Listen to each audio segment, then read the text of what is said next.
په 80 جریبه دولتي ځمکه کې د صنعتي کمپلیکس د جوړولو کار پیل شو. د رغون انصاف شرکت د کندوز ولایت په ابدان دښته کې د 10 میلیونو امریکایي ډالرو په لګښت د کرنیزو کمپلیکس د جوړولو چارې پیل کړې. د دې شرکت محصولات د غنمو، وریجو، چرګانو او حیواني خوړو پروسس او همدارنګه پلاستیکي پایپونه دي.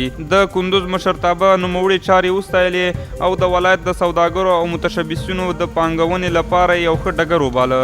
له بلې خوا د سوداګرو د مال او د ژوند د خوندیتوب ډاډ یې ورکړ او په بیلابیل سکتورونو کې پانګوال پانګونې ته وهڅول. د کندوز ولایت مشرتابه د خصوصي بانکونو د لا زیات امنیت د تامین په اړه له خپلو مسؤلینو سره رسمي ناسته وکړه.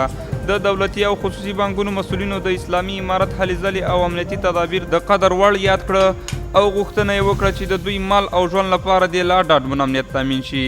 له بلې خوا د کندوز والي د خصوصي سکتور ودې ته د اسلامي امارت د حکومت ژمنتیا په پام کې نیولو سره ژمنه وکړه چې بانکونو ته به هیڅ ډول ګواښ نه پیښیږي.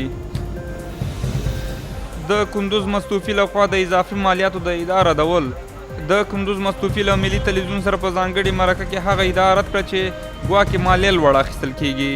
دی وایي چې د مالیې د کمښت ترڅنګ د مالیې ورکوونکو لپاره د کار ښې اسانتیاوې رامنځته کړي او د همکارۍ هر نوع ډاډ ورکوي. د قراردادي ښوونکو د ګمارلو لپاره د ازموینې سیالي ترسره شوې. د کندوز د پوهنې ریاست د افغانستان د پوهنې د بیا رغونې موسسې د مسؤلینو په حضور کې د 80 ښوونکو د قراردادي بستونو د ترلاسه کولو په موخه 300 تنو لوستو ځوانانو څخه رقابتي ازموینه واخیسته.